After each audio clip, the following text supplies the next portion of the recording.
बिस्मिल्लाहिर्रहमानिर्रहीम। आज इंशाअल्लाह हम इल्मुन नहव का दर्स शुरू करते हैं।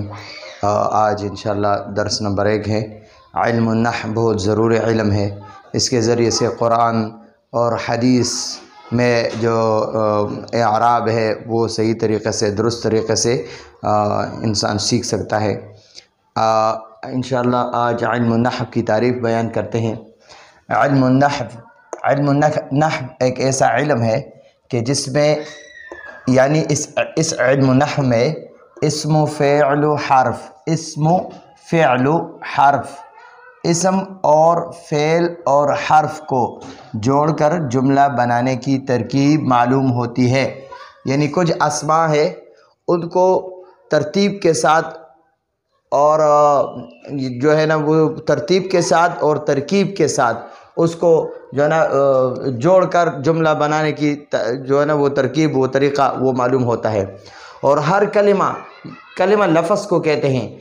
और हर कलिमा यानी हर लफ्ज़ के आखिरी हरफ, यानी हर लफ्ज़ के आखिरी हरफ की हालत मालूम होती है। यानी हर लफ्ज़ के आखिरी हरफ की हालत मालूम होती है। मसलन मेरे पास ये किताब है, किताब, तो किताब का आखिरी हरफ बा है, तो इल्मुन नहव के ज़रिए से इस किताब के आखिरी हरफ की हालत मालूम होती है कि ये किस हालत में है। यानी हालत रफ़ा यानी मरफ़ू या मंसूब या मजरूर, इन तीनों हालतों में से किस हालत में है। हर इसम इन तीन हालतों में ज़रूर होगा। या वो इसम हालत रफ़ा में होगा, मरफू होगा, या मंसूब होगा, या मजरूर होगा। तीनों में से कोई ज़रूर होगा। हालत रफ़ा में यानी इसके ऊपर किताबुन के ऊपर दो पेश, हालत नसब में किताबन दो ज़बर और अलिफ, और हालत जर में किताबिन ये हालत जर में है। मरफू और ये वाला मंसूब और ये वाला मजरूर। तो हर इसम ख्वाह वो मुज़क्कर का हो ख्वाह वो मुअन्नस का हो, तो वो ज़रूर बिज़रूर, और ख्वाह वो वाहिद हो या तस्निया हो या जमा हो, जो भी हो, तो वो तीन हालतों में ज़रूर होगा। या वो इसम मरफू होगा, या मंसूब होगा, या मजरूर होगा। तो हर लफ्ज़ के आखिरी हरफ, यानी ये किताबुन में बा आखिरी हरफ है, आखिरी हरफ, और किताबन में ये बा आखिरी हरफ है, और किताबिन में ये बा आखिरी हरफ। इसी तरह ज़ैदुन है, ज़ैदुन ये ज़रूर तीन हालतों में ज़रूर होगा। या मरफू होगा, मरफू हालत में, हालत रफ़ा में, या हालत नसब में होगा, जैसे ज़ैदन, या ज़ैदिन हालत जर में होगा। तो इन तीन हालतों में ज़रूर होगा। तो हर लफ्ज़ के आखिरी हरफ, ज़ैद का जो है ना आखिरी हरफ वो दाल है, दाल आखिरी हरफ है। ज़ैदन में भी यही दाल है, ज़ैदिन में भी यही दाल। तो हर लफ्ज़ का जो आखिरी हरफ है उसकी हालत मालूम होती है। हालत क्या है? हालत या हालत रफ़ा, या हालत नसब, या हालत जर। इन तीन हालतों में ज़रूर कोई एक ना एक जो है ना वो हालत होगा, ज़रूर होगा। अच्छा, अब फ़ायदा इस इल्म का क्या है? अगर इल्मुन नहव को सीख लिया तो इल्मुन नहव का फ़ायदा यह है कि इंसान अरबी ज़ुबान बोलने और लिखने में हर किस्म की गलती से महफूज हो जाता है। इल्मुन नहव सीख लिया तो अरबी बोलने और लिखने में हर किस्म की गलती से महफूज रहोगे। यानी इल्मुन नहव के ज़रिए से अरबी बोलना और लिखना हर किस्म जो है ना वो आसान भी होगा और गलती भी नहीं होगी।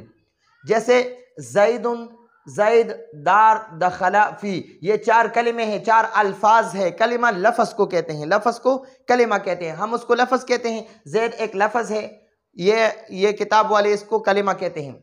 दार एक लफ्ज़ है, इसको कलिमा ये कहते हैं। दखला एक लफ्ज़ है, इनको वो जो है ना वो किताब वाले इनको कलिमा कहते हैं। फ़ी एक लफ्ज़ है, इसको कलिमा कहते हैं। तो ये चार कलिमे यानी चार अल्फाज हैं। ये चार कलिमे यानी चार अल्फाज हैं।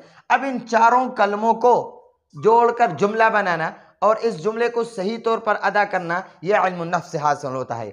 इन्होंने ज़ैद, दार, दखला, फ़ी चार अल्फाज लिए हैं, लेकिन इनको तरतीब नहीं दिया। ये तरतीब के साथ इन्होंने नहीं लिखा। अब अगर इल्म नहव पर महारत होगी तो अब इन 4 कलिमों को जोड़कर इनको जो है ना एक तरतीब में जुमला की शक्ल में लिखना, ये इल्म नहव के ज़रिए से हासिल होता है। तो वो हम कैसे कैसे करेंगे, तो इधर वो हम बना लेते हैं। इन्होंने ज़ैद पहले लिया, दार 2 नंबर, 3 नंबर दखला और फी ये 4 नंबर लिया है। लेकिन तरतीब इसका ये है कि पहले फेल आता है दखला, दखला फेल है दखला, और हर फेल के लिए फाइल की ज़रूरत होती है। हर फेल की यानी फाइल उसका जो है ना जुज़ है, हर फेल का जो है ना फाइल वो जुज़ है, ज़रूर फाइल की ज़रूरत होती है।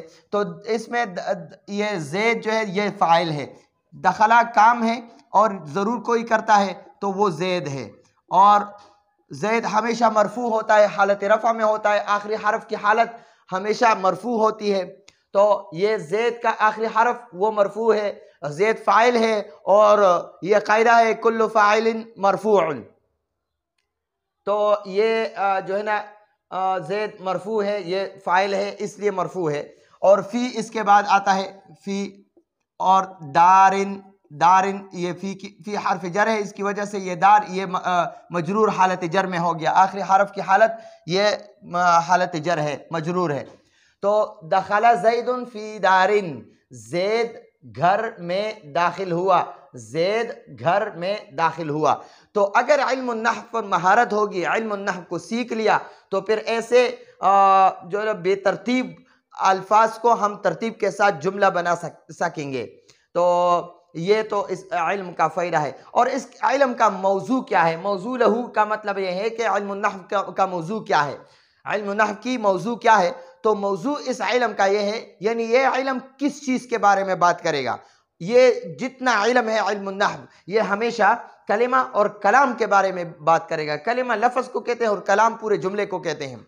और वो जुमला यानी ख्वाह वो जुमला इस्मिया हो या जुमला फ़ेलिया हो, जो भी हो, लेकिन जुमला हो, कलाम हो, तो कलाम पूरे जुमले को कहते हैं और कलिमा एक लफ्ज़ को कहते हैं। तो इस इल्म नहव का मौजू हमेशा कलिमा और कलाम ही रहेगा। ये पूरा किताब जो है, जितने किताबें भी हैं इल्म नहव के, ये नहव के जितने उलूम हैं, उनमें जितना जो है ना उन सब उलूम का जो है ना वो मौजू कलिमा और कलाम होगा। कलिमा और कलाम के अलावा वो कोई और बात जो है ना वो उस पर बात नहीं करेगा। जैसे फेल इल्म सर्फ वाले सीगा को जो है ना, सीगा मौजू उनका होता है कि हमेशा सीगे के बारे में बात करते हैं कि ये सीगा कैसे बना, किससे बना, और ये किस चीज़ का सीगा है, इसके बारे में बात करते हैं। और इल्म नहव वाले ये हमेशा कलिमा और कलाम के बारे में बात करेगा। ये इसके बारे में यानी तफसील के साथ ये गुफ्तगू करेगा। जो इल्म नहव आज हमारा पहला दर्स है इल्म नहव का। तो इंशाअल्लाह इसको तरतीब के साथ बार बार सुनना भी और तरतीब के साथ लिखना भी बहुत ज़रूरी है। तो ये इंशाअल्लाह इसके बाद जितने दुरूस है वो बहुत आसान होंगे। हम कोशिश करेंगे कि आसान तरीके से समझाएं। तो ये आज का हमारा पहला दर्स था। आइंदा दर्स तक इजाज़त चाहते हैं। अस्सलामु अलैकुम व रहमतुल्लाहि व बरकातुहू।